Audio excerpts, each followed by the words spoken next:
আমরা পিণ্ডির জিঞ্জির ভেঙেছি দিল্লির দাসত্ব করার জন্য নয়, দিল্লির গোলামি করার জন্য নয়।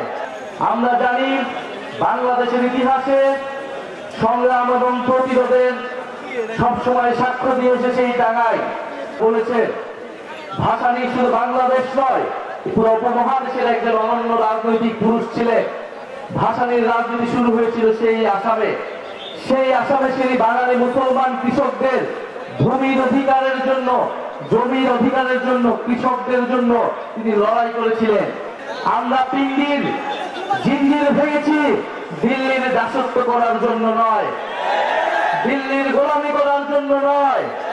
তিনি একাধারে ব্রিটিশ উপনিবেশের বিরুদ্ধে লড়াই করেছিলেন, পিণ্ডির আধিপত্যবাদের বিরুদ্ধে ইতিহাসে স্মরণ করা হয় না। সার্জিস আলম বলেছেন শেরে বাংলা ফজলুল হক, মাওলানা ভাসানীর মতো মহান রাজনৈতিক পুরুষ যারা এই বাংলাদেশের স্থপতি, তাদেরকে দিয়ে এই বাংলাদেশের জাতির পিতা শুধু একজন ব্যক্তিকে ঘোষণা করা হয়েছে, একজন ব্যক্তিকে পূজা করা হয়েছে গত 54 বছর ধরে। কিন্তু মাওলানা ভাসানীরা না থাকলে শেখ মুজিব কখনো তৈরি হতে পারত না। যেই 69-এর গণ অভ্যুত্থানের মধ্যে দিয়ে আওয়ামী লীগ নেতৃত্ব নিয়েছে, সেই 69-এর গণ অভ্যুত্থানের অন্যতম কারিগর ছিলেন, নেপথ্যের পুরুষ ছিলেন মাওলানা ভাসানী।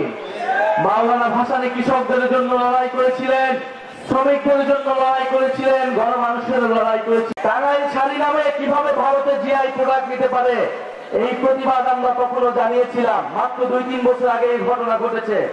কেন ঘটেছে? কারণ আমাদের দেশের সরকার, আমাদের দেশের মানুষ টাঙ্গাইল শাড়িকে, তাঁত শিল্পকে পৃষ্ঠপোষকতা করতে পারে নাই, পুরা বিশ্বের বুকে তুলে ধরতে পারে নাই। আমাদের যে জাতীয় সম্পদ, তার মর্যাদা আমরা দিতে পারি নাই। টাঙ্গাইল শাড়ির জিআই প্রোডাক্টের সত্য কখনোই ভারত নিতে পারে না। অবিলম্বে তা প্রত্যাহার করতে হবে, আমরা এই দাবি জানিয়ে গেলাম।